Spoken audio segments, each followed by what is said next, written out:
네, 퇴근길 라이브 함께하고 있습니다. 오늘 심층 인터뷰 본격적으로 진행해 볼 텐데요. 포스텍 산학협력단의 장민 박사님 모셔보도록 하겠습니다. 교수님 어서 오세요. 네, 안녕하십니까. 네, 반갑습니다.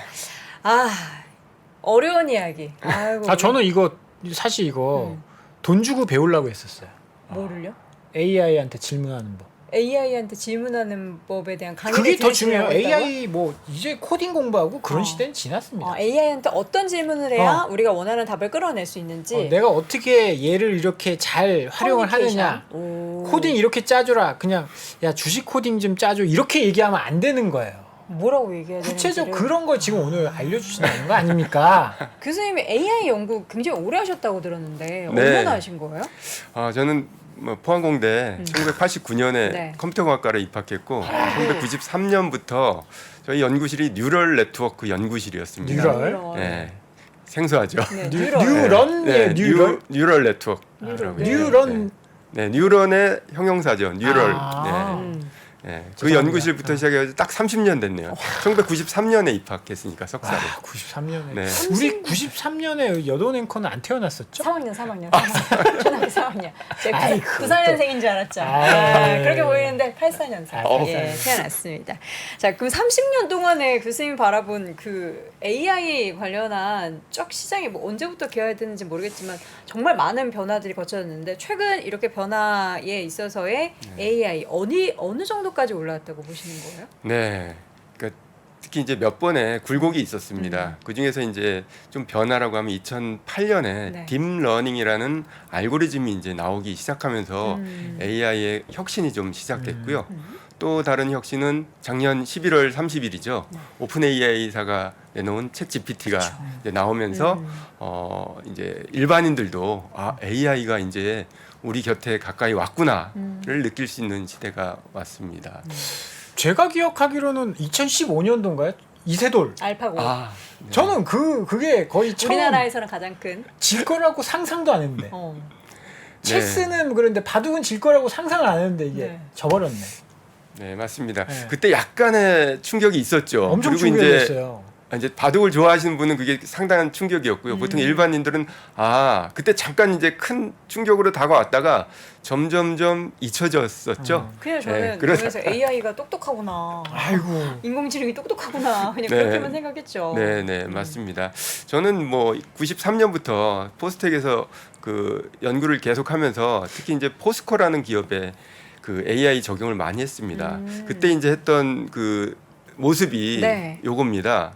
신경회로망을 이용한 포스코 냉연 강판 제어 시스템입니다. 이게 1997년에 만들었고요. 이게 어떤 시스템입니까? 요게 이제 뭐냐 하면 냉연 강판을 만들 때 큰 롤 사이에다가 철판을 넣습니다. 그리고 네. 얇은 자동차용 냉연 강판을 만든 시스템인데요. 이 돌돌돌돌 규모가 많은 거죠? 엄청나게 큽니다. 그리고 네. 굉장히 고부가가치 상품이거든요. 네. 여기는 이제 기성이라는 굉장히 오래된 전문가들이 작동을 하게 되는데 이분들이 은퇴를 하면서 그분이 갖고 있는 전문적인 지식들이 없어지게 생겼으니까 그거를 이제 신경회로망 그때는 이제 뉴럴 네트워크라고 하는 데다가 좀 모델을 만들어 보자라는 시도를 시작한 게 이제 1997년입니다. 그 명인들의 기술을 그렇죠. 컴퓨터가 그냥 똑 복사할 수 있도록. 네. 그걸 그때 나온 성공하셨- 게 네. 이제 신경회로망 뉴럴 네트워크라는 기술이죠. 그게 발전해가지고 네. 지금에 온 거고요. 그때 제가 만들었던 신경회로망 모습을 잠깐 보여드립니다. 굉장히 단순하잖아요. 네, 진짜 단순하네요. 지금 챗 GPT가 네. 1750억 개의 파라미터를 갖고 있고 약 5천억 개의 토큰으로 학습을 했는데 네. 이때는 데이터가 너무 부족하다 보니까 네. 뉴럴 네트워크 숫자도 저렇게 작고요. 아. 데이터도 2,400개 정도 1년 모았는데 그러니까 굉장히 이때는 그 오버피팅이라는 문제 또 데이터의 부족 문제가 굉장히 심해서 모델도 작고 실제로는 뭐 제가 전문적으로 연구한 학문은 저런 상황에서 어떻게 학습을 잘 시킬 것인가에 대한 그 논문을 써서 박사를 받게 되었습니다. 예, 그때 이후로 30년이 지난 지금은 정말 비약적으로 컴퓨팅 파워도 증가하고 네트워크 속도도 증가하고 메모리도 증가하고 굉장히 많이 발전했죠. 네. 예. 그때 막 286 막 그러셨어요. 네, 맞습니다. 286 알아요? 저는 486 썼어요. 초등학교 6학년 때 486 컴퓨터 잘 삼성에서 살았구나. 나오는 아버지가 그 사주셨는데 할 줄 아는 게 없어요. 도스, 베이직 뭐 이런 거 하고 뭐 인터넷 막 삐 하면서 하는데 뭐 컴퓨터로 할 수 있는 게 없었어요. 네. 딱히. 그때 자. 네.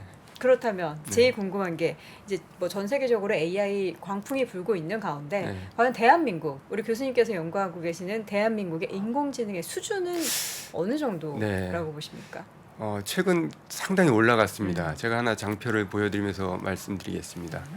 2016년부터 2021년까지 그 한국 및 주요국의 AI 분야 총괄 수준 추이인데요. 한국이 좀 낮은 축에 있다가 최근 들어서 굉장히 빠르게 올라가는 것을 이제 빨간 선으로 되어 있는 한국 그래프를 좀 볼 수 일본 있고요. 위에 있는 거군요. 네, 일본보다 높습니다. 상대적으로 좀 비교할 부분은 저 중국의 속도입니다. 중국은 2016년에 한국보다 낮았는데 지금 이제 한국보다 굉장히 높은 수준으로 올라가 있죠. 네. 네, 다른 부분도 마찬가지지만 전반적으로 한국도 수준이 굉장히 좋고요. 그런 수준들이 점점점 좋아지려면 한국의 이제 좀 약한 부분이 인프라 부분입니다. 인프라나 하드웨어 부분이 좀 강화되면은 더 좋은 수준으로 올라가지 않을까라는 생각이 좀 많이 들고 있습니다. 네. 네. 우리 박정희 사장님이 이러한 또 AI 시대 이제 대한민국이 계속해서 발전해가고 있는 상황 속에서 요거를 진짜 배우시려면 프롬프트 엔지니어 이거를 뭐라고 네. 불러야 돼요 한국어로? AI 조련사라고. 조련사. 또 조련사. 약간 영어로 하니까 프롬프트 엔지니어. 엔지니어 멋있죠. 멋있는데 멋있죠. AI 조련사. 네. 채찍 갖고 이렇게 하나요? 아주 에버랜드 가야 될 것 같잖아요. 네. 푸바오 만나러 뭐 가야 약간 될것 같고. 상징성이 있는데 AI가 옆에 있다고 생각하고 요 네. AI를 잘 나의 수준이나 나의 그 하고자 원하는 하는 일에 것들. 맞게 네. 좀 조련한다는 느낌으로 네. 만들었고요. 실제로는 좀 어색하다 보니까 뭐 프롬프트 엔지니어, 프롬프트 디자이너. 근데 이제 프롬프트라는 단어 자체가 AI에게 하는 명령어 또는 지시어라는 뜻입니다. 옛날 우리 어렸을 때 왜 도스, 뭐 프린트, 네. 뭐 맞습니다. 이런 거 얘기하는 네, 거. 슬래시 맞습니다. 막 이렇게 해서 어. 입력하고 너무 어려웠어.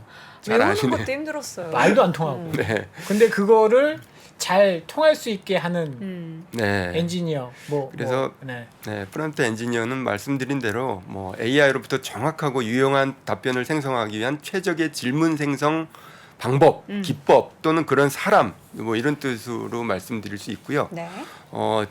엔지니어가 되려면 좀 준비할 사항이 있습니다. 여기 장표에 보시면 알겠지만 AI에 대한 이해가 좀 있어야 되고요. 그리고 이제 풀고자 하는 도메인에 대한 전문적인 지식, 요 두 가지가 필수적인 요소입니다. 있으십니까? 약간 기본적으로 코딩에 대한 지식이 있어야 되는군요. 코딩 안 한다고. 그러니까 내가 코딩 안 하려고 저러는 건데. 안 근데 되겠네요. 네, 코딩에 대한 지식보다는 네, 요즘은 이해도- 생성형 AI 쪽에서는 대부분 인터페이스를 코딩이라는 언어보다는 자연 언어 또는 우리가 쓰는 인간의 그냥- 언어를 쓰기 때문에 네. 코딩에 대한 부담은 그럼 점점 국어만 잘하면 돼요. 없어집니다. 네. 국어만 잘하면 돼요? 네. 국어 잘했는데 그래서 오히려 수학을 못했지. 앞으로는 문과생들이 어? 좀 대우받는 아, 세상이 그래요? 올 거다라는 게 문해력이나 뭐 네. 이런 거 필요합니까? 표현을 그쵸. 잘하고 네, 맞습니다. 단어 선택을 네, 잘하고 맞습니다. 문장의 완성도가 중요하고 시적으로 얘기하면 안 되죠. 뭐 은유법 안 이해합니다. 됩니까? 이해해요? 됩니다. 시적인 네. 표현을? 이해합니다. 와. 특히 공대생들이 못하는 건 그런 아름답고 시적인 표현 못하거든요. 근데 네. AI는 그런 것들을 오히려 더 잘 이해하고 또 그거에 대한 좋은 답변을 낼 수 있는 게 AI. 눈을 감으면 펼쳐지는 뭐 하늘 막 이거 공대생들은 눈을 감았는데 하늘이 어떻게 펼쳐지냐 막 그러잖아요. 그런 거 눈에서 이해한단 하늘이 말이죠. 보이지? 네. 아. 그래서 뭐 세상이 바뀌듯이 공대생이 주름을 잡았던 AI 시대가 이제 문과생들도 기회가 생길 거라는 게 나오고요. 너무 기분 좋은데? 네. 네. 그러면 이 프롬프트 엔지니어라는 이 단어도 사실 생소하신 분들도 계실 텐데 이게 세계적으로 각광을 받는다라고 하는데 왜 그러는 거죠? 네, 맞습니다. 새로운 직업의 탄생 또는 이제 프롬프트 엔지니어가 하는 일을 프롬프트 엔지니어링이란 말로 표현합니다. 엔지니어링은 이제 통상적으로 제조나 생산이라는 영역에서 IT나 소프트웨어 기술 등을 활용해서 기업의 생산성과 효율을 증대시키는 작업이라고 말합니다. 지금 이제 프롬프트 엔지니어링은 바로 AI라는 기술을 통해서 기존에 있는 산업, 생산, 제조, 물류, 서비스의 생산성을 높이는 데 쓰이기 때문인데요. 결국은 이런 것들이 새로운 산업, 생성형 AI 산업으로 발전하는 굉장히 기본적인 단계이기 때문에 이제 시작되는 단계에서 많은 관심을 가지고 있는 게 요즘 이제 사실입니다. 네. 이런 거 진짜 있었으면 좋겠어요. 아니 약간 그래서 내가 이거 배우고 싶은 게 여기 적혀 있는데 AI 비서. 필요해요. 뭐 이게 PC로 해가지고 인공지능아 나 PPT 이거 자료 만들어야 되는데 뭐 누구 스타일로 해서 딱 한 10장만 만들어줘? 뭐 그런 거 너무 방송 대본 오늘 40분짜리 이거 뭐 챗GPT 관련해서 해야 되는데 질문 10개 답변 10개 쌈박하게 뽑아줘. 그럼 또 야 오늘 신용 등급 피치가 내렸는데 이거 관련 뉴스 과거에 정리해줘. 어떤 영향이 있었어 분석해줘 이러면 다 해주는 거 아니에요 얘가. 네, 맞습니다. 거기에 대한 질문을 잘 하면. 네네네. 네. 바로 그 포인트 정확히 지적하셨는데 질문을 잘 하면 그렇지. 그게 어떻게? 상당히 어렵거든요. 그래서 질문을 잘 잘하면의 그 정의 안에는 잘에 어떤 게 포함되어 있는 거예요? 바로 아까 전에 잠깐 말씀드렸는데 바로 도메인에 대한 전문성입니다. 도메인. 네, 그 산업, 예를 들어 지금 금융이라는 산업에 대한 용어나 또는 어떤 사람에 대한 특징 또는 어떤 분야에 대한 전문성이 없으면은 그 질문을 못 하죠. 그죠. 네. 기본적으로 네. 이해가 뭘 알아야 있어야지 되는구나. 질문을 그렇죠. 하니까 네. 맞아요. 알아요. 그래서 제가 반도체 얘기 나올 때 질문을 못 하겠어요. 몰라가지고. 맞습니다. 저도 실제로는 반도체 모르니까 네. 반도체 쪽으로 생성형 AI에 대한 프롬프트를 못 만들죠. 네. 그럼 교수님께서는 혹시 뭐 관련한 프롬프터를 하실 때 어떤 네. 영역으로 많이 하셨습니까? AI 관련한 분야? 그렇죠. 네. 그러니까 보통 이제 버티컬이라고 하는데 모든 분야의 전문성을 갖고 있지는 않습니다. 저는 의학도 모르고요. 네. 또는 문학 또는 예술, 음악 이런 거 모릅니다. 그 전문성이 있는 도메인만의 특별한 터미널러지가 있고요. 거기에 굉장히 잘 나가는 사람들이 있습니다. 예를 들어 아까 전에 말씀하셨 누구 스타일로 해줘. 예를 들어 피카소 스타일로 해줘.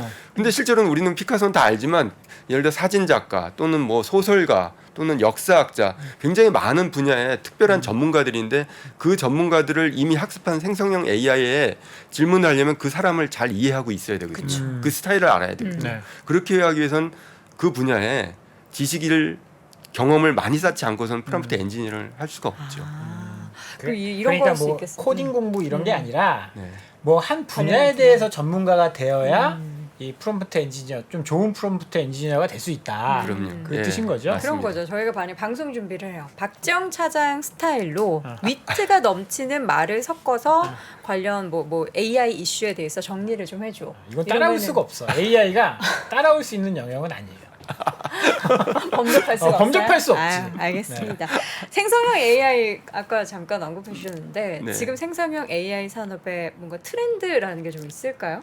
네, 최근에 트렌드는 뭐 이게 아직은 이제 뭐 메가 트렌드로 이렇게 변화하기 전에 약간의 이제 기미가 보이는 거는 기업에서 실제로는 자기네 업무의 그런 생산성을 높이기 위해서 좀 쓰기 시작했다는 겁니다. 업무에 그러니까 업무에. 도입된다. 근데 이게 어느 한 기업만 특별히 하는 건 아니고 제가 만나본 거의 모든 기업은 요것들을 도입하고 또는 돈 내고 쓰기 시작했다는 트렌드가 좀 강합니다. 예를 돈을 쓰기 들자면 시작한 거죠. 예를 들자면 어떤 서비스가 될까요? 최근에 제가 몇몇 기업을 좀 컨설팅을 하면서 그 특정 기업 말씀드려도 되나요? 상관없습니다. 네, 신성 ENG에 갔는데 신성현지 좋은 곳이네. 클린룸과 드라이브. 네, 맞습니다. 두 부서에서 정말로 잘 쓰고 있더라고요. 하나는 기획부서고요, 하나는 개발부서인데 네. 기획부서에서는 보통 브로셔나 홍보용 문구를 만들거나 또는 뭐 디자인 쪽을 하는데 이미 생성형 AI를 돈 내고 써서 보통 외주를 줘서 한 1,000만 원 정도 줘서 이제 기업의 홍보 브로셔를 만드는데 그걸 그걸 AI로 안 하고 자체적으로 그걸 공부해서 하더라고요. 두 번째로는 개발부서인데 원래 작년까지 개발자를 뽑아달라고 했다가 이 개발팀장이 생성형 AI가 딱 나온 다음부터 얘한테 시켜. 개발자 필요 없고요. 저는 요거 가입해서 쓰게 해주세요. 이거 일자리 지금 네. 문제가. 우리 개발자분들, 애널리스트분들 어떡하죠? 뭐 실화입니다. 이건 실화고요. 이런 케이스가 상당히 많습니다. 네. 작년까지는 저한테도 학교에 있으니까 개발자 좀 구해주세요. 추천해주세요. 요구 나왔는데 올해부터 없어졌습니다. 근데 개발자가 필요 없을 정도로 그 생성형 AI가 그 정도의 능력치를 발휘하고 있다는 거예요? 그렇죠. 특히 이제 그 개발자라고 하는 부분은 이제 초급 개발자가 필요 없어지는 세상이 왔죠. 약간 그 개발자도 정말 큰 걸 개발하는 사람이 있고 그걸 가지고 복사 붙여 넣기 해서 하는 이제 좀 네. 애널리스트로 뭐 RA 조금 이제 단순한 단순한 작업을 하는 하는. 그런 개발자가 있는. 보통 이제 설계자, 아키텍트라고 하는데 그쪽 영역은 점점 리드가 많아지는 반면에 단순한 노동, 뭐 복부를 한다 그러는데 그쪽 영역은 점점 줄어들고 있고요. 그거는 꼭 개발자용뿐만 아니라 문서의 생산, 뭐 번역, 굉장히 이제 이 오피스 쪽에서도 굉장히 그런 트렌드가 되게 강합니다. 약간 이런 거 있잖아요. 이게 예전에는 우리 그 MS 오피스가 없을 때 한글이 없었을 한글. 때는 군대에서 다 썼거든요. 손으로 쓰고 줄로 타자기로 다 이렇게 타자기, 했는데 타자기. 그거 10장 만들어 와라 그러면 10장 이렇게 했는데 그쵸. 지금은 10장 프린트 해버리면 복사기 알아서 맞아. 이게 하는 것처럼 맞아요. 그런 아. 기초적인 코딩들은 AI가 그냥 해준다는 단순하고 거죠. 반복적인 그런 작업들을 대체할 수 있는 AI 생성 AI는 이미 산업 안에서 전반적으로 네. 많이 사용을 하게 되는 많이 쓰고 상황이다. 있습니다. 근데 이제 창의적인 건 못하잖아요. 네, 맞습니다. 창의적인 정확한 거. 지적입니다. 저처럼 이렇게 진행을 잘한다든지 네. 재밌게 한다든지 이런 건 못하잖아요. 네, 그렇죠? 맞습니다. 그래서 점점 인간은 그런 단순하고 반복적인 업무 말고 창의적이고 좀 독특하고 네. 호기심을 자극할 만한 그런 영역으로 점점 어떻게 보면 피해가는 형국이 되고 있어요. 네. AI를 피해서 점점 그쪽으로 가는 그 인간의 트렌드가 지금 형성되고 있습니다. 기본적인 좀 이해를 위해서 그 생성형 AI가 네. 그 문서를 네. 만들어주거나 어떤 이미지를 만들 때 어떻게 작동이 되는지를 좀 알려주시죠. 네, 잠깐 그 그림을 보고 좀 말씀드리겠습니다. 네. 작동 원리는 굉장히 단순합니다. 네. 언어 모델 같은 경우는 결국 확률적 모델이고요. 제가 전혀 이제 안 그림에서 단순한데 단순하다고 보는 거 해서 같지? 죄송합니다. 제가 웃어서. 네. 결국 말썽꾸러기 미니는 학교에서 나오는 그다음 나오는 단어를 예측하는 아. 게임이라고 봅니다. 먹는다, 잠잔다, 똥 싼다, 싸운다, 슬프다, 굶는다. 이 중에서 이제 학습하는 데이터를 쭉 보면은 그 중에서 제일 그 그럴싸한 단어가 이제 싸운다라고 이제 나오면 네. 통계적으로 5%가 나왔기 때문에 그럼 이제 그 다음에는 이제 싸운다라는 말을 생성해서 주는 거죠. 네. 요게 가장 기본적인 원리입니다.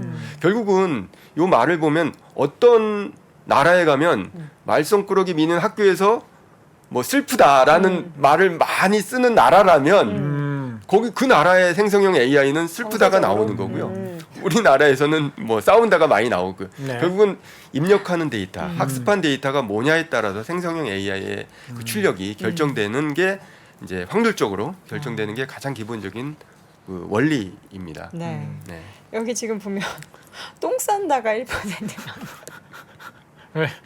아니 왜 말썽꾸러기니까. 학교에 똥 쌀 수도 있지. 똥 쌀 수도 있죠. 아, 그러면 이런 식으로 이제 어떻게 그 나라의 문화나 뭐 이런 것도 다 적용을 해서 뭐 네. 만약 우리나라 같은 경우에는 뭐 약간 학교에서 조금 엄하게 다루는 거면은 좀 그런 문화로 나오고 미국은 조금 오픈형이니까. 네. 지금 결국은 뭐 말썽꾸러기 미니는 학교에서 맞는다로 나오겠네. 엄한 나라에서는. 네, 그쵸? 맞습니다. 그리고 뭐 지금 같은 세상에서는 말썽꾸러기 미니는 학교에서 잠잔다 뭐 이럴 수도 있고. 네, 맞습니다. 이제 한국의 데이터를 가지고 한국에서 예를 들어서 네이버가 학습을 해서 하이퍼클로바를 나오면 네. 실제로는 똑같은 문장을 써도 뒤에 나오는 단어가 달라질 수 달라지겠죠? 있죠. 네. 미국에서 만든 오픈 AI사가 또는 중국에서 만든 거랑 결국은 이제 데이터가 뭐냐가 그 생성형 AI의 특징과 또는 출력을 결정하는 데 굉장히 중요한 역할을 합니다. 네. 사실 저 데이터라는 거는 우리가 만드는 거잖아요. 그렇죠. 인간이. 네. 인간이 만드는 거라 사실 그게 AI가 진리가 아닐 수도. 왜냐면 우리가 데이터를 맘대로 그냥 조작? 조작이 아니더라도 뭐 이상하게 만든다라고 뿌려놓을 하면 수 있죠. 네. 예를 예전에- 들어서 블로그에 있는 것들도 막 긁어오더라고요. 틀린 맞습니다. 정보들. 네. 네. 가짜 정보들도 막 긁어오더라고요. 오픈 AI사가 그 만든 그 데이터를 보면 웹 데이터나 크롤링한 데이터 그리고 이제 전 세계에 있는 그런 뭐 소설들 그리고 이제 교과서들 이런 것들을 다 학습했기 때문에 근데 주로 이제 영미권에 있는 데이터들을 학습하다 보니까 그쪽에 약간 편향적이라고 하는데 예, 편향성을 좀 띠고 있습니다. 사대주의적인. 네, 그래서 예를 들어 뭐 특히 이제 이미지 쪽은 범죄자를 이제 그려달라 했을 때 주로 흑인이 나오는 경우들을 이제 약간 편향성이 있다고 그러는데 예, 그런 것들이 어느 정도 반영될 수밖에 없는 게 데이터를 기본으로 해서 학습을 하기 때문에 물론 그런 편향성이나 또는 뭐 할루시네이션이라는 이제 환각 증세 같은 거는 스크리닝을 해서 막기도 하는데요. 아직 이제 조금씩 뭐 남아 있는 상황입니다. 이 프롬프트 엔지니어의 영역이 되게 세부적으로 나눠져 있나 봐요. 뭐 텍스트도 따로, 비디오 그렇죠. 따로, 맞습니다. 이미지 따로. 네, 뭐 소리도 따로 있고요. 오. 그리고 요즘은 그런 따로 돼 있는 것들을 이제 모아서 멀티모달이라고 해서 한꺼번에 그 출력하는 그런 생성형 AI도 나와 있습니다. 약간 방송국 같네요. 네. 방송국은 PD와 아나운서와 뭐 작가와 패널과 뭐 다양한 음향 쪽 따로 있고 기술팀 따로 이렇게 되는데 여기도 보면 세부적인 것들이 그렇죠. 한꺼번에 지금 이제 추세는 네. 점점 단일화된 싱글 모달에서 점점 멀티모달 그런 생성형 AI로 지금 진화하고 있거든요. 굉장히 빠르게. 그래서 이제 두려워하시는 분들이 영화 만드는 사람들. 왜냐면 얼마 전에 파업했어요. 맞습니다. 그 어디죠? 미국 헐리우드 헐리우드 작가 작가분들. 노조들이 네. 파업했어요. 네, 그런 거 다 AI가 한다고. 네. 그래픽 같은 거. 굉장히 많은 영역에서 지금 침투되어 있는 게 사실이고요. 위협을 많이 느끼고 있는 게 실제로는 뭐 영역에 있는 사람들이 많이 호소하는 얘기입니다. 나는 몇 달 전에 들었는데 벌써 이렇게 많이 침투해 있다고요? 이미 그러니까 기술이 네. 있어 왔고 개발이 돼 있는데 사람들이 그거를 사용하는지가 지금 이제 막 시작된 단계인 거잖아요. 맞습니다. 그렇죠? 예. 기술은 훨씬 더 진보되어 있을지도 모릅니다. 오픈을 안 할 뿐이죠. 네. 예. 근데 이제 오픈은 반드시 이제 사업적인 부분하고 맥락을 같이 하기 때문에 돈이 되냐 안 되냐에 따라서 오픈 시기를 결정하는 거죠. 실제로 오픈 AI사가 이제 전형적인 케이스고요. 네. 그러면 이제 그냥 텍스트 그대로인가요? 뭐 텍스트 프롬프트 엔지니어링은 글자를 만드는 것에 관련한 프롬프트 엔지니어링을 하는 거고 네. 비디오는 뭐 비디오. 이렇게 입력값을 넣으면은 네. 관련한 비디오를 싹 만들어 주는 거고. 네. 그러니까 멀티모달인데 그 안에는 텍스트를 포함하고 있죠. 내재적으로 텍스트 엔진 생성형 AI, 이미지 생성형 AI, 동영상, 소리 이런 것들을 이제 복합해서 만들어주는 큰 약간 이제 그 영화 이제 영상도 만들 수 있겠네요. 만들 수 있습니다. 그거 영상도 지금 사실 만들고 있습니다. 저희 또 사용하고 있어요. 저희 회사에서도 영상을 만들어주는 아나운서 나오고 그거 사용하고 있어요. 근데 뭐 아직까지는 약간 어색하죠. 좀 어색하더라고요. 사람이 나오는 게 조금 나는 더. 이걸 배우고 싶어. 뭐요? 빙 활용한 AI. 사무 자동화. 이게 지금 나에게 굉장히 필요하거든요. 그렇죠. 엑셀도 막 다 알아서 해서 재무제표 가져가지고 다 만들어주고 표도 만들어주고 그래프도 PPT도 만들어주고 내일까지 해놔라. 딱 하면 퇴근 안 하고 할 거 아니에요. 네. 그 사무자동화 쪽에서는 실제로 굉장히 많이 이용하고 있고요. 네. 도큐멘트를 실제로는 두 가지 방향인데 굉장히 많은 도큐멘트를 작게 만들어주는 방향. 그러니까 막 많이 넣고 조금 어. 받겠다 하는 게 있고 조금 넣고 많이 받겠다. 그러니까 아까 전에 요거 만들어줘 하면 갑자기 10페이지로 만들어주는 또는 보고서를 100페이지를 써주는. 요 두 가지 방향이 동시에 되기 때문에 그 쓰임사에 따라서 도큐멘트를 만들고 또는 엑셀이나 다른 이제 분석을 하는 입장에서 보면 굉장히 활용도가 높게 지금 쓰여지고 있습니다. 이게 나오게 된다면은 이제 업무 시간의 효율화가 굉장히 많이 그런 높아지겠죠? 것도 있고 이제 위에 부장님들의 잡다한 지시에서 부장님이 이거 해서 야 이거 기획안 파워포인트로 내장 만들어 와. 네네. 그럼 내장 만들어 가거든요. 그러면 이거 수정해서 다시 해와. 그럼 또 해가거든요. 같은 부서 부장님이 잡다한 것을 이거 이상한데? 요것 좀 한번 해볼까? 또 가요.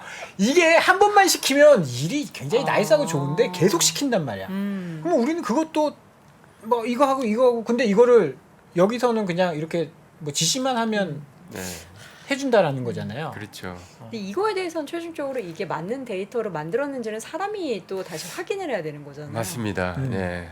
반드시 생성형 AI의 그 맨 끝단에는 사람이 검증하는 작업이 필요한데요. 오류나 또는 아까 전에 말한 좀 편향성 같은 것들을 좀 제거하는 작업은 반드시 들어가야 됩니다.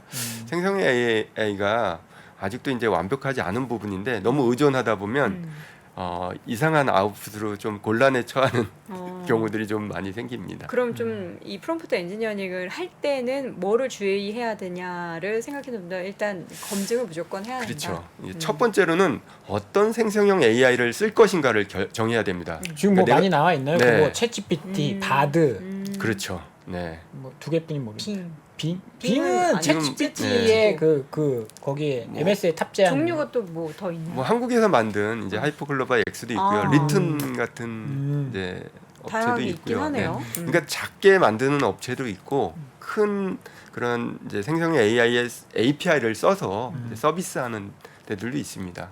예, 아직은 이제 각 나라별로 또는 페이스북이나 또는 뭐 중국에 있는 많은 업체들도 지금 만들고 있는데 저희 나라에서는 이제 쓸 수 있는 게 주로 이제 챗GPT가 제일 많이 쓰고 있고 아 그래요? 바드하고 우리나라는 사실 우리나라 언어로 하는 네이버나 카카오에서 만드는 게 생성형 AI가 네. 훨씬 낫지 않나요? 아직 이제 출시 안 되고 있습니다. 아, 9월 달에 8월 달, 만든다고 네, 그랬구나. 9월 달. 8월 이렇게 24일인가에 출시인데 카카오도 생성형 AI가 잠깐 카카오톡 서비스로 생겼었어요. 그래서 아. 저도 이용을 해본 적이 있는데 어느 날 네.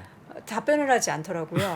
갑자기 사라졌어요. 네. 친구인데. 교수님이 보시기에는 어떻게 생각합니까? 그래도 뭐 미국 오픈 AI 회사에서 만든 챗GPT나 이런 게 뭐 좀 잘 만들어졌을 기술적으로. 거다. 아니면 왜냐면 로 데이터가 되게 중요하다고 들어가는 데이터가 한국어로 들어간 생성형 AI가 훨씬 더 나을 네. 수도 있다라는 의견도 우리한테는? 있는데 네. 우리한테는 네. 교수님이 보시기에는 어떻게?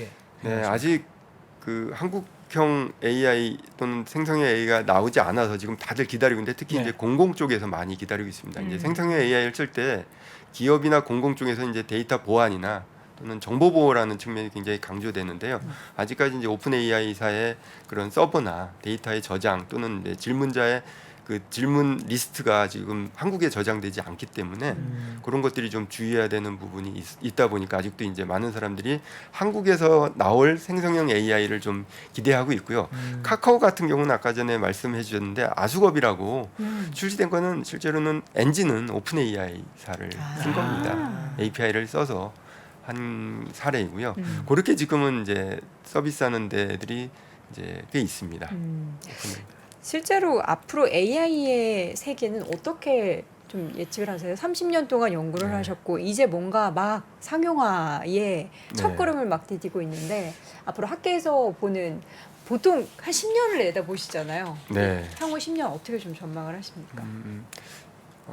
여태까지는 이제 AI 세대를 분석형 AI 시대, 과거가 보통 이제 데이터 사이언스, 뭐 데이터 아까 리터러시라고 하는데 기존에 있는 데이터들을 어떻게 하면 잘 분석해서 인사이트를 뽑아낼 것인가에 이제 초점이 맞춰져 있었어요. 근데 작년부터 이제 트렌드가 좀 바뀌는 게 AI가 창의성이 있네. AI가 뭔가를 생성하네. 인간처럼이죠. 그래서 이제 생성형 AI 그리고 과거는 이제 분석형 AI란 걸 이제 구별해서 쓰고 있고요. 앞으로는 이제 공존을 합니다. 기존에 있는 분석형 AI랑 이제 지금 최근에 이제 많이 트렌드하고 있는 생성형 AI가 공존하면서 생성형 AI 쪽에서는 인간을 도와서 뭔가 새로운 것들을 창조하는 영역을 좀 담당하고 있고요. 기존에 이제 분석형 AI는 계속 기존에 있는 데이터들을 분석을 해서 인사이트를 뽑아내겠죠. 앞으로는 이제 이 공존하는 시대에서 그러면 어느 것을 많이 쓸 것인가의 문제는 저는 이제 생성형 AI를 통한 생산성 향상이나 또는 창의력 또는 인간이 풀지 못한 문제들이 많습니다. 그리고 융합이라는 부분이 있는데 제가 그런 예가 하나가 있는데 요 장표를 네. 한번 보면은 생성형 AI가 잘하는 한 예입니다. 홍길동전과 로미오와 줄리엣을 융합해서 작품을 만들어줘. 그러면 실제로는 어떻게 나오죠? 이렇게 나옵니다. 단 뭐 몇 초 만에 네. 제목도 정해줍니다. 못다한 사랑의 끝에서라는 제목을 지어줬습니다. 홍길동 씨 로미오 어떻게 했어? 어디 갔죠? 네, 로미오는 떠났나요? 네, 로미오 남자니까 이걸 아는 거죠. 홍길동과 로미오를 우연히 만난 거예요? 흔들린 네. 우정과 이게 막 섞어놨네. 강한 네, 우정으로 우정과 만나니까. 사랑을. 근데 이런 생성형 AI 또는 그림 쪽을 보면 이런 창의성 이게 이제 초기에 나왔던 생성형 그림 쪽에 네. 한 예인데요. 궁금하네 이거 어떻게 합치면 아보카도랑 암초를 한번 합쳐서 뭔가 만들어줘. 이런 상상을 했다는 것 자체가 신기한데 이런 상상을 이미지를? 이런 그림으로 만들어준다는 거죠. 저기 두 번째 줄 맨 첫 번째 저 의자 너무 디자인 난 멋있는데요? 두 번째 줄 제일 그렇죠. 오른쪽. 저 너무 노란색. 귀엽네요. 내 맞습니다. 스타일. 와. 이게 바로 이제 앞으로 나올 생성형 AI가 할 일인데 인간은 그동안 데이터를 굉장히 많이 모았고 네. 지식, 정보를 굉장히 많이 쌓아놨습니다. 인간이 못하는 부분은 그 지식과 지식의 융합을 네. 조금 이제 못하는데 왜냐하면 한 사람이 할 수 있는 역량이나 한계가 있습니다. 의학을 제가 모르듯이 뭐 음악을 모르듯이 그쵸. 근데 음악과 의학 또는 여태까지 나온 많은 깊이 있는 학문들을 융합해서 신약을 개발한다든지 새로운 서비스를 개발한다든지 새로운 작품을 만든다든지 새로운 분야를 개척한다는 그런 영역은 생성형 AI에 굉장히 많이 의존하지 않을까라는 예측을 하고요. 향후 10년에 특히 이제 새로운 물질, 새로운 약, 새로운 치료법, 인간이 지금 아직 생각 못한 영역을 많이 생성형 AI를 통해서 풀지 않을까 하는 그런 예측을 좀 해봅니다. 네.